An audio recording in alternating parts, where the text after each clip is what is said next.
Bismillahirrahmanirrahim. Dan seperti saya janjikan, saya akan bacakan beberapa pertanyaan. Tapi teman-teman sekalian tolong bertanya sesuatu yang belum difahami.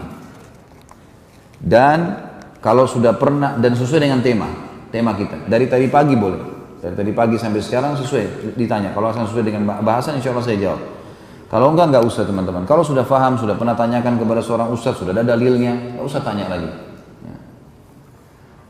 Berdasarkan penjelasan Pak Ustadz, kambing dan domba hewan yang luar biasa baik. Namun ada lambang-lambang syaitan menggunakan bintang terbalik dengan kepala kambing sebagai simbolnya. Biasa digunakan alat musik keras. Apakah ini konspirasi? Bagaimana tanggapan Pak Ustadz dengan cara dan bagaimana cara menanggapinya? Gak usah ikut-ikutan dengan simbol mereka. Islam tidak mengenal simbol-simbol bintang, simbol-simbol syaitan.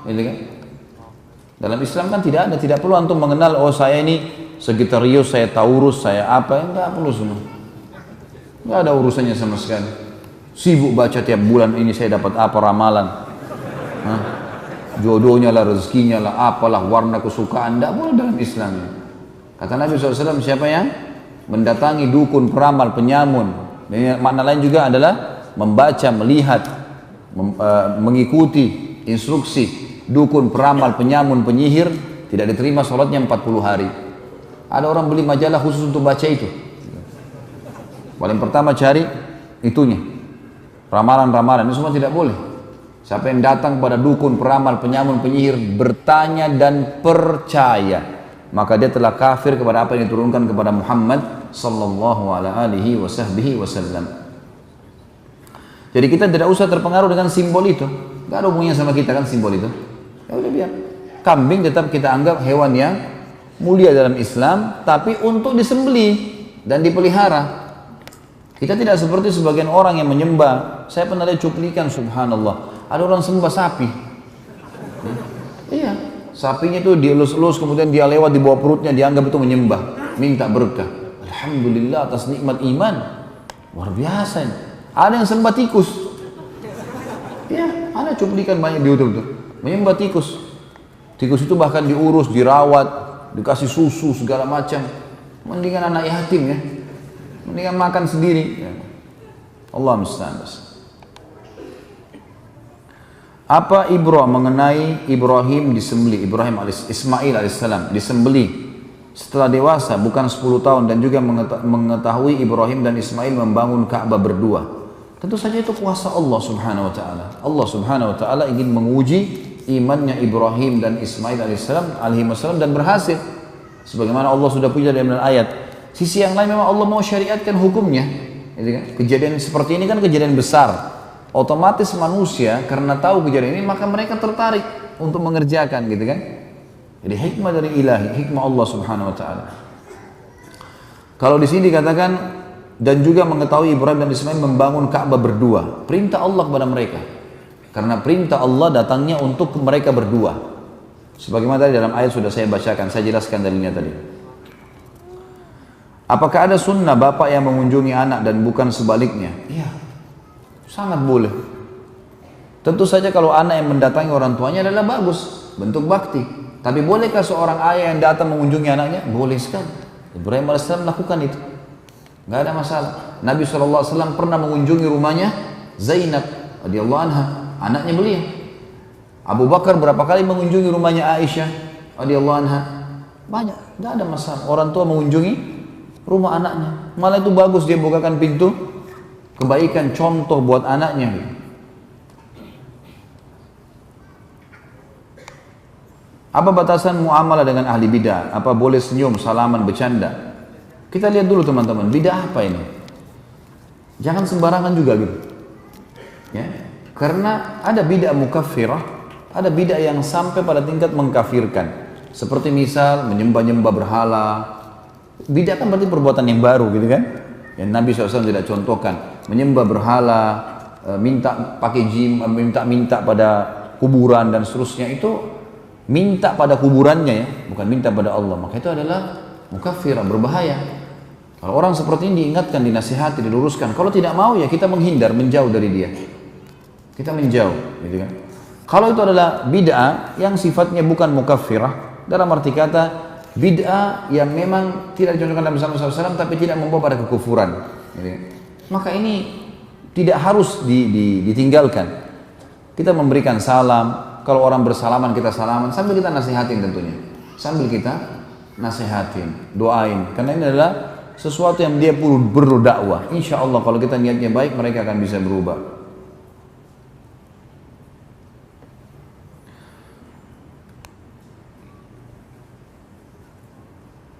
Ini apa hubungannya masalah pemerintahan ini? Nanti saya jawab insya Allah. Tanya kambing makan kambing gitu.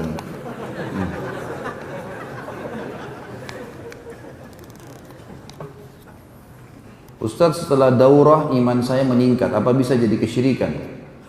Kenapa syirik? Iman kepada Allah, malah itu bagus ya. Tujuannya memang itu, gak ada hubungannya sama sekali. Dan justru tujuan majelis ilmu itu aneh-aneh saja.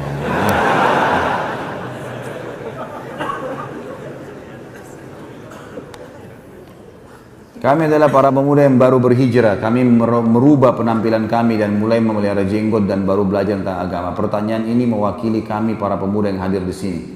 Ini benar nggak mewakili semuanya?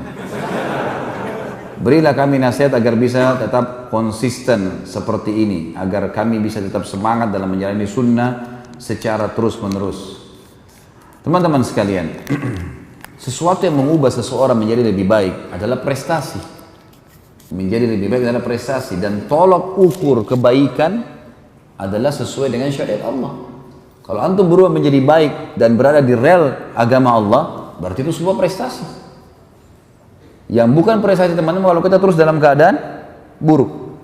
Saya berikan beberapa kaidah. Yang pertama, teman-teman sekalian, selalulah mendekatkan diri dengan Allah, bertakwa kepada Allah tentunya dengan mengerjakan ibadah sambil menikmatinya, kayak sholat, coba lebih tenang, konsentrasi, atur bacaannya, pilih surah-surah yang baik, dibaca dengan tartil, rukuk berikan haknya, sujud, pada saat antara azan dan iqamah berdoa kepada Allah, hadirkan hati, puji sang pencipta Allah. Wahai zat yang telah mengizinkan aku mengangkat kedua telapak tanganku, zat yang melihatku, zat yang mengizinkan darah mengalir di urat-urat sarafku, zat yang telah menempelkan kulit di tulangku, yang menempelkan kulit di dagingku dan otot-ototku, serta yang melekatkan otot-ototku pada tulangku, yang mengisi tulang-tulangku dengan sumsum, yang mengizinkan aku mengucapkan kalimat-kalimat yang mulia ini. Aku memujimu sebagaimana kau layak dipuji sang penciptaku. Aku memujimu, aku membacakan salawat pada Nabi Muhammad SAW. Lalu kemudian kita masuk, ya Allah, sembuhkan penyakitku, mudahkan urusanku, istiqomahkan, dan seterusnya.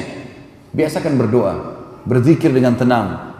Subhanallah, subhanallah, subhanallah. Renungi isinya. Jangan seperti orang kumur-kumur. Subhanallah, subhanallah, subhanallah, alhamdulillah. Ibadah, istiqamah, artinya bertakwa kepada Allah dengan memperbaiki ibadah. Yang kedua, jangan pernah tinggalkan majelis ilmu. Ilmu teman-teman, yang membuat, sekarang saya tanya, jujur jawab apa adanya, bukan karena saya, siapapun yang hadir teman-teman. Kalau seseorang dai datang menyampaikan sesuai dengan Al-Quran dan Sunnah, demi Allah iman antum bertambah. Gak mungkin tidak. Sama gak imannya sebelum hadir dengan sudah hadir? Hah? Beda, pasti beda. Karena yang kita dapatkan memang wahyu, dan targetnya memang mengubah, menambah keimanan. Maka majelis ilmu harus teman-teman, tidak bisa tidak. Gak boleh ada hari tanpa ilmu ini. Yang ketiga, atur sebuah kaidah penting. Dalam jiwa kita ada hal yang berpengaruh, perasaan dan akal. Perasaan dan akal. Jadikan perasaan antum tunduk dengan akal. Jadi gini, misal perasaan antum ingin sekali makan bakso tapi di Jawa Timur. Perasaannya begitu. Hadirkan perasaan itu dengan akal. Fikir. Nanti akal itu fungsinya teman-teman. Kalau kita hadirkan sesuatu dengan akal, kita coba fikirkan, akal itu akan memberikan banyak opsi. Tapi jauh. Biayanya, waktunya. Udahlah, makan bakso di sini aja di Balikpapan. Akal akan biar begitu. Lalu akal dikontrol oleh syariat. Jadi perasaan ditundukkan dengan akal, dikontrol dengan akal. Setiap ada perasaan apapun, kontrol dengan akal. Nanti akal majukan ke syariat. seseorang anaknya meninggal, perasaannya sedih. Hadapkan itu dengan akal, fikir, maka akal akan memberikan opsi. Ini sudah mati, mau nangis, mau teriak, nggak bisa hidup. Harusnya begini, harusnya begitu. Lalu akal dikontrol dengan syariat. Ini penting kaidahnya. Ini teman-teman, kalau antum jadikan prinsip hidup, akan sangat memecahkan banyak masalah. Kadang-kadang kita terbawa perasaan mengalahkan akal, mengalahkan syariat. Kita kalau dipanggil berjihad misalnya, perasaan kita mengatakan, aduh malam, gelap, nanti gini, nanti begitu. Akal. Tapi ini peluang, kapan lagi bisa terulang? Akal akan memberikan opsi. Hubungkan dengan syariat. Oh, kalau saya mati, saya akan masuk surga tanpa hisab. Dan akan aman semua. Yang keempat, bentuk komunitas. Komunitas harus bersama dengan teman-teman yang sama. Kita kalau berteman dengan orang yang azan ke masjid, kita akan selalu ke masjid kan? Kalau antum mau berprestasi teman-teman, berteman dengan orang-orang prestasi. Kita kalau berteman, misal contoh urusan dunia, dengan pengusaha, 10 orang semua teman kita pengusaha, kita sedikit banyaknya kan terpengaruh dengan mereka. Karena mereka tiap hari bicara, kita ambil barang dari mana, modalnya bagaimana. Kita awalnya mungkin kikuk kalau nggak pernah usaha, tapi lama-lama kita akan terbiasa. Kalau antum berteman dengan pengangguran, jadi kita jadi pengangguran juga, karena tiap hari mereka berlihai-lihai, malas-malas, orang mau kerja, untuk apa kerja, di sini aja ngopi, duduk sini main catur. Apa manfaatnya main catur? Oh, jadi ahli perang. Memangnya kuda di medan perang bisa jalan L? Dari mana itu? Ngarang-ngarang. Strategi perang, angkat pedang, belajar, itu benar. Lempar tombak, bukan main itu. Buang-buang waktu berjam-jam di pinggir jalan, tidak ada manfaatnya. Gitu. Jadi kita kalau bergaul sama orang prestasi, kita prestasi. Saya pernah pengalaman pribadi teman-teman waktu di Madinah. Saya usahakan teman-teman dekat saya orang yang prestasi. Saya bingung lihat teman saya dulu. Ada satu orang Somal, namanya Abdurrahman, Masya Allah. Beliau selesai S3 di Madinah. Selalu ranking 1, selalu lulus itu cum laude nomor 1. Dan dulu di Madinah itu kalau lulusnya mumtaz itu dapat uang 1.000 real dari kampus. Saya lihat orang ini, apa kelebihannya orang ini? Akhirnya saya lakukan 2 hal. Yang pertama, saya coba mau ikutin. Saya bilang sama dia, akhi, ba'da sholat, nanti habis sholat isya ke kamar saya mau hidangkan teh, kita duduk ngobrol-ngobrol. Dia bilang, iya taib, datang, karena dia kenal saya gitu. Di kamar ini saya sudah siapin teh, sudah siapin biskuit, dan saya siapin kertas sama pulpen mau nyatat. Dia mau bicara apa ini orangnya cum laude nomor 1, pasti bicaranya ilmu terus gitu. Begitu masuk di kamar saya, 2 jam duduk bicaranya masalah nikah. Lah iya, waktu itu kami masih bujang. Nanti kalau anak menikah sama ini perempuan begini, hak mubah bicara masalah hukum syariat, tapi 2 jam ini bicara. Saya pikir tadi mungkin kita kembali ke rujukan kitab ini, syekh ini, buku ini, tulisan begini di halaman sekian. Saya udah nggak ada tulisan, tapi saya juga nggak ngorek, biarin aja. Besok saya undang lagi yang kedua kali, sama lagi. Ini berarti orang ini biasa. Saya ubah sekarang, saya coba ke kamarnya, disambut sama dia, ahlan gini, cerita masalah negaranya. Nggak ada bicara masalah. Ini kita 14 mata pelajaran. Semuanya nilainya dia 190, 199, 90. Nilainya luar biasa. Apa sih prestasinya orang ini? Saya lakukan yang kedua. Di kampus, di kelas. Dia jalan, saya jalan sama-sama. Begitu masuk kelas, sebutlah satu kelas sama saya. Saya dapat rahasianya di situ ternyata teman-teman sekalian. Jadi ini kita lihat orang yang berhasil, ikutin, coba lihat. Hasilnya luar biasa. Saya lihat di kelas, dia kalau masuk dosen, 5 dosen satu hari, dia duduk, dia ambil meja itu, dia duduk di depan sekali. Kalau dosen sudah datang, lalu kemudian dia konsentrasi. Banyak teman-teman nggak perhatikan, karena saya memang kejarnya mau target dia, saya duduk di belakangnya. Saya lihat orang ini buat apa? Diambil pulpen sama kertas, dosen ngomong. Masuk materi usul fikih misalnya, dijelaskan tentang perkataan Imam Malik, ya, perkataan ahli Madinah bisa jadi hujjah dan seterusnya, ditulis sama dia. Setiap syekhnya sudah jelaskan sesuatu, dia bilang, sebentar syekh, yang anda jelaskan tadi itu seperti ini kah maksudnya? Ini yang saya fahamin. Tak diterangin sama dia.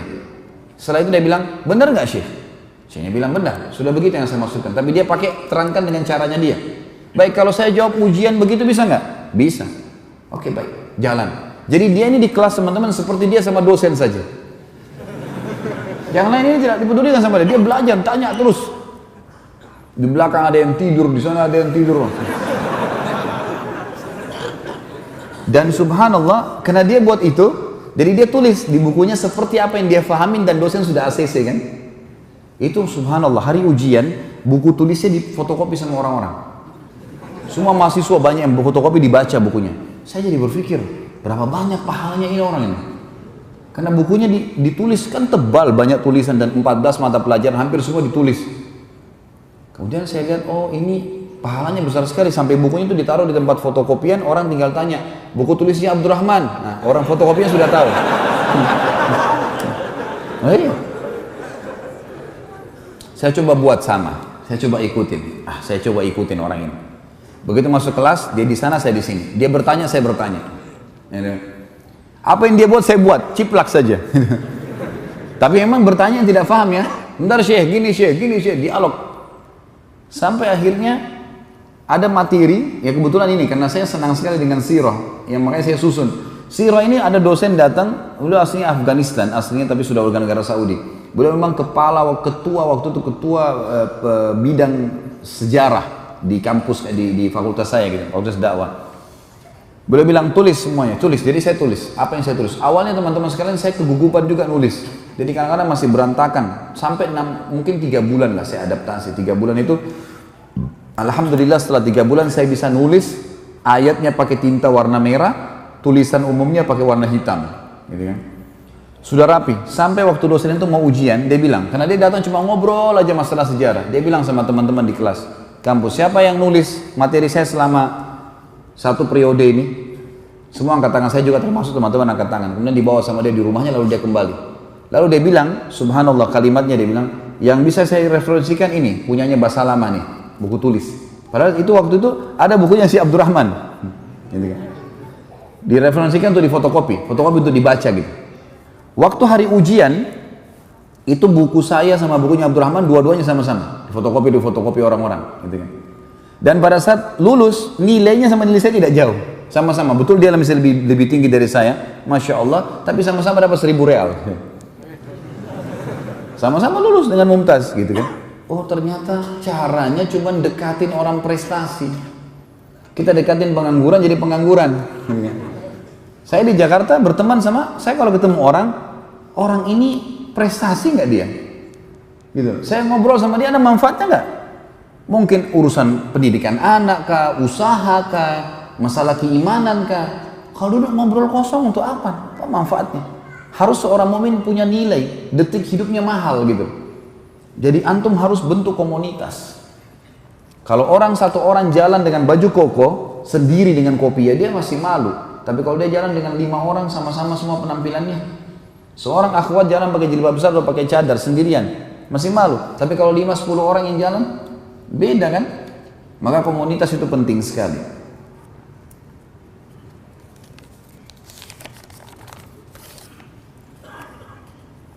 Bila dulu Rasulullah SAW melakukan hijrah perpindahan tempat dari Mekah ke Madinah dengan konsep membentuk lingkungan Islam hanya harus melakukan ekspansi dakwah.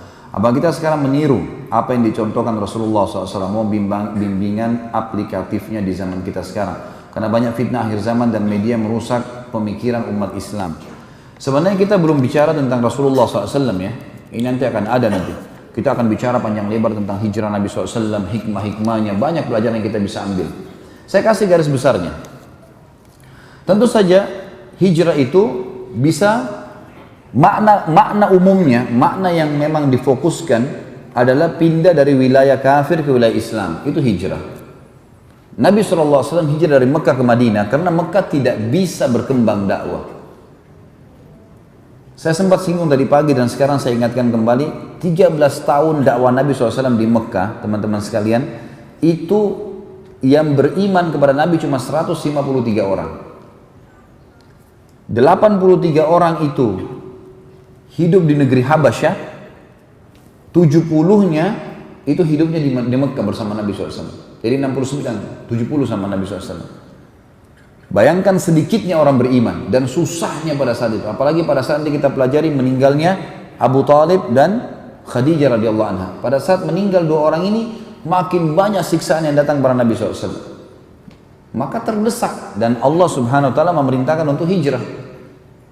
Itu keadaan. Sekarang kalau antum mau mengatakan keadaan Indonesia, mau hijrah kemana dan apa sebabnya mau hijrah dulu? Kita lihat keadaannya. Kalau antum hidup di satu kota, desa, di sana Islam tertindas, tidak bisa beribadah, ya hijrahlah ke kota yang lain yang bisa kita ibadah. Ada masjid di takmir. Tapi kalau dari Jakarta, ke Surabaya, ke Balikpapan, tidak ada sesuatu yang mendesak untuk itu. Tapi kalau antum mau kerja, perbaiki keadaan, tidak ada masalah. Walau hijrah dari satu tempat yang baik beribadah ke tempat yang lebih baik ibadah atau sama, nggak ada masalah. Tapi kalau hijrah dari tempat yang ibadahnya bagus ke tempat yang tidak bisa ibadah, tidak boleh. Masuk dalam hal yang dilarang. Seperti seseorang banyak yang mengundi nasib dari Indonesia ke negara-negara kafir. Ini kata Nabi SAW, ana bari'un mimman asya baina adhuril musyrikin. Saya berlepas diri dari orang-orang yang sengaja hidup di tengah-tengah komunitas orang-orang musyrik. Itu tidak dibolehkan. Kecuali antum duta, lahir di sana, menuntut ilmu penting, untuk mendapatkan ilmu di negara Islam susah gitu kan. Pulang untuk mengabdi agama dan negara. Tapi kalau orang teman-teman banyak yang meninggalkan Indonesia untuk mencari pekerjaan dan di sana itu tidak bisa ibadah. Tidak bisa ibadah. Salah satu negara, saya nggak usah sebutin, saya pernah datangin, kemudian saya dakwahin orang-orang kita di sana. Keluhan-keluhan mereka, Ustaz, kami kerja di sini, gajinya memang tinggi, tapi nggak bisa sholat Jumat. Bagaimana bisa dinilai satu sholat Jumat teman-teman lebih mahal daripada seluruh umur kita? Bagaimana antum bisa gantikan dengan $1.000 atau $2.000 itu? Ini nggak mungkin. Ada pertanyaan lain juga. Bagaimana Ustaz, kami kalau sholat tidak diizinkan di perusahaan karena ini perusahaan non muslim, dianggap sholat itu buang-buang waktu. Terus saya tanya, akhi, kalau antum lagi di ruangan terus mau ke kamar mandi, WC atau kamar mandi, ya mau buang air besar, buang air kecil, azzakumullah, semoga Allah muliakan anda semua, karena kita kalau sebut WC ini kita sebutin itu ya. Maka yang terjadi adalah, saya tanya apakah bisa izin, dia bilang bisa. Dibatasi waktu kalau ke WC? Enggak. Baik, berarti tidak usah bilang mau sholat. Angkat tangan, dia tahunya mau kamar mandi, memang kamar mandi, wudu, kemudian sholat semampunya, tapi jangan di kamar mandi, tapi di luar, di lorong perusahaan. Itu solusi terdekat. Karena antum sudah terlanjur salah. Ngapain siksa diri ke situ? Alhamdulillah di Indonesia, masya Allah masjidnya banyak, mic-nya berantem. Semua kita bisa dengar, azan sana, azan sini, azan sana, enak sekali. Jumat di Indonesia, 12.10 azan, kita jam 12 pergi masih bisa dapat saf pertama. Banyak. Di beberapa negara kafir saya pernah pergi, subhanallah, sholat Jumatnya ditunda. Saya pernah ke satu negara nggak boleh tunda, karena orang muslimnya lagi pada kerja, istirahatnya nanti 1:30 siang. Jumat tadi jam 12 lewat. Kenapa Pak ditunda? Ya karena orang-orang di sini orang Islam istirahatnya jam begitu, jadi kita tunda Jumatnya. Cuma ditunda gara-gara urusan dunia. Untuk apa? Ada orang karena gengsi kerja di negara muslim, kemudian apa? Dia kerja sana, oh namanya haram Indonesia, tapi ternyata kerja di sana, kerja di restoran, kemudian apa kerjanya? Ya, masak babi. Baru tanya hukum kepada saya, Ustadz gimana hukumnya masak babi? Saya tanya kembali, kira-kira anda mau saya jawab apa? Coba bagaimana mau dijawab? Haram ya haram dalam agama. Ini kalau haram, jangan cari lagi dari samping dan bawahnya halal. Haram berarti haram, nggak bisa. Nggak ada, orang tidak mungkin seorang dai yang tahu beriman pada Allah lalu menjual akhiratnya, nggak mungkin. Haram, jangan dilakukan. Babi itu haram transaksinya, makan dagingnya, sentuh kulitnya pun haram. Gimana caranya orang menjual agamanya untuk itu? Kenapa nggak jual tempe, nasi uduk di Indonesia bisa laku? Di Jakarta, masya Allah, saya masuk di gang-gang, ya, di daerah Jakarta Timur, gang-gang kecil, orang hidup bertetangga kecil-kecil, jual gorengan depan rumahnya laku, hidup, bisa hidup, rezekinya ada. Tapi mulia, dunia sebentar kan? Kata Nabi SAW, perumpamaan aku dengan dunia seperti orang yang musafir lagi penat, capek, istirahat sebentar di bawah pohon, hilang penatnya pergi. Kata para ulama salaf, seorang mukmin harus menjadikan dunia ini seperti a'azzakumullah, semoga Allah muliakan anda semua, WC. Dia selesaikan hajatnya lalu dia akan pergi. Jangan jadikan sebagai target. Kita boleh nikmatin, mobil bagus, rumah bagus, makanan enak iya, tapi bukan target. Karena tidak ada yang dibawa semuanya. Baju bermerek, tas bermerek, mobil mewah, nggak ada yang dibawa ke liang lahat. Semua ditinggal, gitu kan? Yang kita bawa amal kita. Orang mukmin tahu masalah itu dan ini merupakan ketenangan jiwa. Kalau kita tanamkan dalam hati kita, ini ketenangan jiwa. Jadi tidak ada, lihat hijrahnya apa dulu nih, gitu kan? Sesuaikan dengan keadaan dan hukum syar'i yang semestinya. Setelah mendengar penjelasan Ustadz, kami menjadi faham mana yang benar dan salah. Semoga saja Allah mengikhlaskan dan itu memang benar sesuai dengan yang Allah inginkan. Pertanyaan, pada peristiwa penyembelihan dijelaskan bahwa umur Ismail AS 40 tahun. Berdasarkan firman Allah, Allah memerintahkan Ibrahim menyembelih anaknya. Perbedaan antara umur Ismail AS dengan Ishak AS 10 tahun. Jika demikian, maka anak Nabi Ibrahim AS 2 orang. Maka mengapa yang disembelih Ismail AS? Kenapa bukan Ishak AS? Perintah Allah.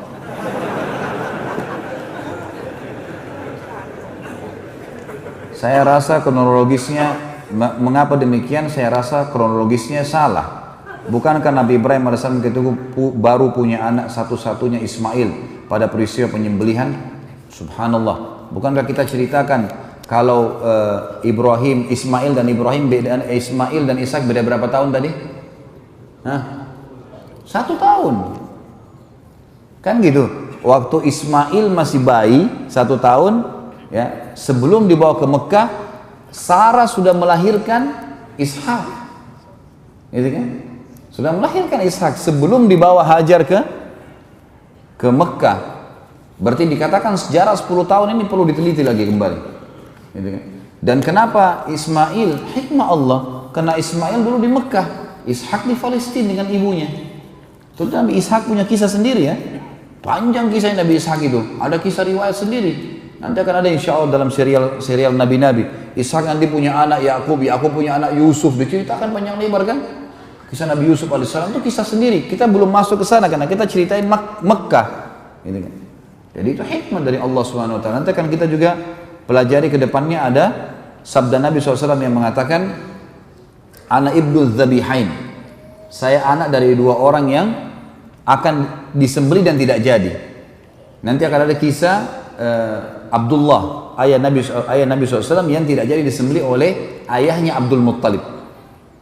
Dan juga Ismail yang tidak jadi disembelih oleh Ibrahim alaihissalam. Maka di sini Nabi SAW mengatakan saya anak keturunan dari 2 orang yang tidak jadi disembelih.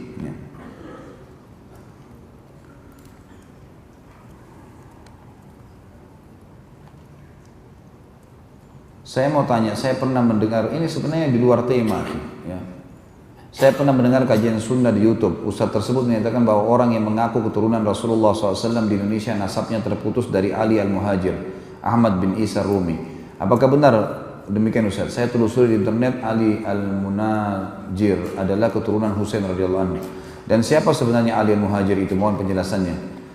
Allahu a'lam. Saya tidak ada ilmu di situ. Kalau untuk apakah terputus jalur nasabnya sampai Ali Al-Muhajir, Allahu a'lam. Tapi yang saya tahu, memang ada keturunan Nabi SAW. Kita diantara salawat yang kita baca apa? Allahumma salli ala Muhammadin wa azwajihi wa dhurriyyatihi kama sallaita ala ali Ibrahim innaka Hamidum Majid wa barik ala Muhammadin wa azwajihi wa dhurriyyatihi kama barakta ala ali Ibrahim innaka Hamidum Majid. Itu riwayat sahih. Ya Allah, berikanlah salam dan kesejahteraan kepada Nabi SAW dan istri-istri juga keturunannya. Sama juga kita mengatakan Allahumma salli ala Muhammadin wa ala ali Muhammadin. Sama al Muhammad adalah istri dan keturunannya, gitu kan? Jadi ini semua kita mengucapkan memang itu. Tapi masalah kasus di Indonesia terputus, saya tidak pernah tahu itu. Allahu a'lam, saya tidak masuk ke alam itu. Tapi yang saya tahu bahwasanya ada beberapa teman-teman dari Saudi pernah datang dan mereka menelusurin, memastikan jalur-jalur nasab mereka di beberapa orang-orang di Indonesia. Ya, Allahu a'lam. Yang jelas saya tidak tahu pastinya ya. Cuma keturunan Nabi SAW ada. Ini sama kurang lebih. Mohon bimbingan untuk bisa sungguh dalam mentauhidkan Allah dari hidup dan bahaya fitnah. Sama tadi poin yang saya jelaskan tadi ya. Beberapa cara untuk istiqamah.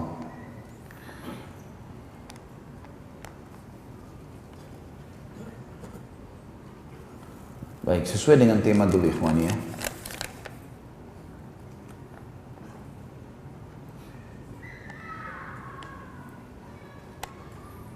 Ustaz mohon nasihat antum untuk ana dan mungkin untuk kawan-kawan yang lain juga. Ana pedagang, ana tutup usaha 1 harian ini untuk bisa ikut daurah ini. Apa yang mau dinasihati maksudnya? Baik atau enggak gitu? Baiklah. Ya, Masya Allah bagus untuk ilmu. Apalagi antum cuma sebulan sekali kan ini ya acara kita ya. Ya insya Allah ada manfaatnya. Mudah-mudahan antum malah dengan hadir majelis ilmu Allah berkahi dagangnya insya Allah.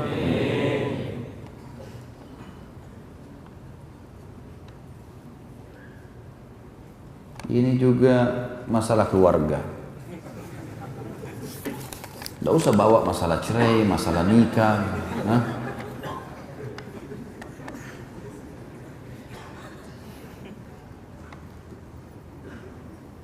Apa hukumnya apabila memotong kambing tapi niatnya buat orang yang sudah meninggal? Ini umumnya ulama membolehkan. Sembelihan yang diniatkan masuk dalam ibadah umumnya yang bisa sampai kepada orang yang sudah meninggal. Allahu a'lam. Apa hukumnya bila seorang ayah, bapak belum sempat mengakikahkan anaknya dan bapaknya meninggal lebih dulu? Tentu saja kalau dia tidak tahu hukumnya, gugur. Atau dia tidak mampu. Dan ulama menjadi 2 pendapat. Pendapat pertama mengatakan, kalau lewat hari ke-7, sudah nggak ada lagi akikah. Karena riwayat yang paling kuat adalah 7 hari. Ibnu Qayyim mentarjih menguatkan hadis Tirmidzi tentang masalah bolehnya akikah di hari ke-7, 14 dan 21. Mentarjih. Ibnu Qayyim menyebutkan masalah itu. Dan beliau menyebutkan dengan sangat jelas tentang bolehnya di akikah di 3 waktu itu. Walaupun riwayat yang paling sahih adalah 7 hari. Diberikan nama, disembelihkan dan seterusnya. Dan Ibnu Qayyim juga menyinggung dan dipegang oleh para ulama dari pendapat beliau bahwasanya bolehnya mengakikahkan diri sendiri kalau tidak sempat orang tua mengakikahkan dirinya. Karena ada hadis Nabi SAW riwayat Bukhari yang berbunyi, kullu mauludin marhunatun. Ya. Semua orang yang lahir itu tergadaikan jiwanya bi akikatihi, dengan akikahnya. Jadi sabda Nabi SAW ini seakan-akan memang tidak ada batas umur, karena semua yang lahir terikat dengan akikahnya.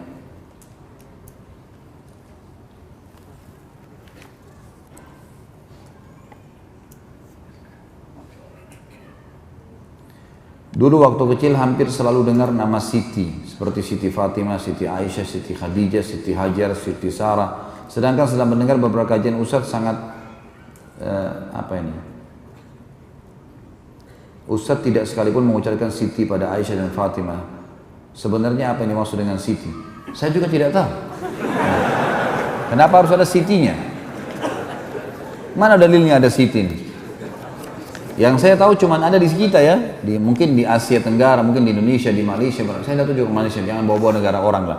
Di Indonesia, setahu saya tidak di kita yang pakai Siti-Siti itu, tapi tidak pernah ada. Antum pernah dengar riwayat ada Siti Aisyah, Siti? Tidak pernah Khadijah kan gitu. Allah alam apakah niatnya penghormatan atau tidak, tapi semua Aisyah, Khadijah, Fatimah radhiyallahu anhunna ajma'in ini adalah orang-orang mulia. Sunnahnya kita mengucapkan radhiyallahu anhum kalau laki-laki dan anhunna kalau perempuan. Mengapa Hajar Aswad diturunkan? Apa fungsinya bagi umat Islam? Apakah ada riwayatnya? Jangan masuk kepada hak kausalitasnya Allah. Kenapa Allah turunkan Hajar Aswad? Kenapa Ka'bah tempatnya di Mekah? Kenapa harus rumah? Kan banyak kan? Kalau mau ditelusuri banyak itu. Kenapa Allah buat padang pasir? Kenapa ada lautan? Kenapa turun hujan? Kenapa harus ada matahari? Kenapa ada malam dan siang? Ini bukan alam kita teman-teman. Antum lahir tinggal nikmati. Banyak protes. Kenapa ini? Kenapa itu? Tinggal lapar makan. Enak sekali. Haus minum. Patut meninggal masuk surga. Tanya ini, tanya itu, tanya macam-macam. Cerewet.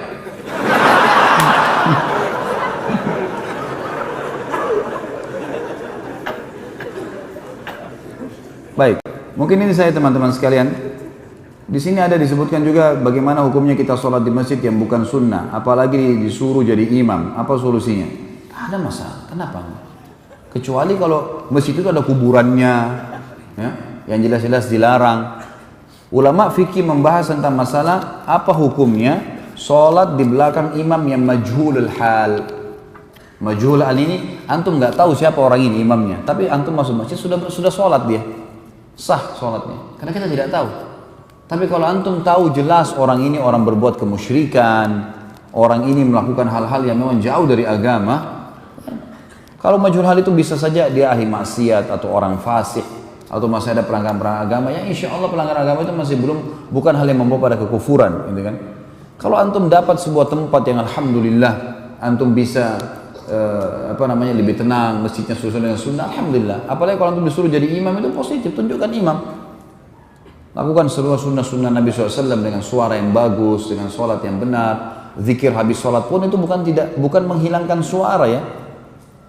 Zikir habis sholat itu boleh mengeraskan suara, tapi secara individual, gitu kan? Sesuai dengan riwayat Ibnu Umar radhiyallahu anhu yang mengatakan, aku mengetahui dalam riwayat Bukhari, aku mengetahui kalau sholat sudah selesai di masjid di zaman Nabi SAW, kalau aku mendengarkan suara zikir mereka, gitu kan? Kata Syekh Utsaimin rahimahullah, kita harus meluruskan pemahaman sebagian ikhwah atau sebagian thalabul ilm yang mereka menganggap habis sholat tidak ada suara sama sekali. Dan mereka harus kembali kepada riwayat Ibnu Umar. Jadi kita harus kembali, tapi memang tidak dilakukan secara rame-rame. Imamnya baca sendiri, mungkin dia mau baca ayat kursi, sana mau baca al-ikhlas, sana mau baca subhanallah. Berikan kebebasan orang untuk melakukannya. Allahu a'lam. Mungkin seperti itu teman-teman sekalian. Insyaallah masih ada pertemuan sekali lagi besok subuh. Semoga saja apa yang kita bahas pada hari ini bermanfaat buat kita semua dan dijadikan sebagai tambahan amal kita pada hari kiamat. Semoga semua amal yang pernah kita kerjakan diterima oleh Sang Pencipta Allah. Semua dosa-dosa yang pernah kita kerjakan diganti dengan kemahamurahannya menjadi pahala, dan semoga saja sisa umur kita diisi keberkahan, panjangan umur, berkah di harta, di keluarga, di ilmu, dan puncaknya nikmat Allah pada kita. Insya Allah kita dimasukkan ke surga Firdaus tanpa hisab.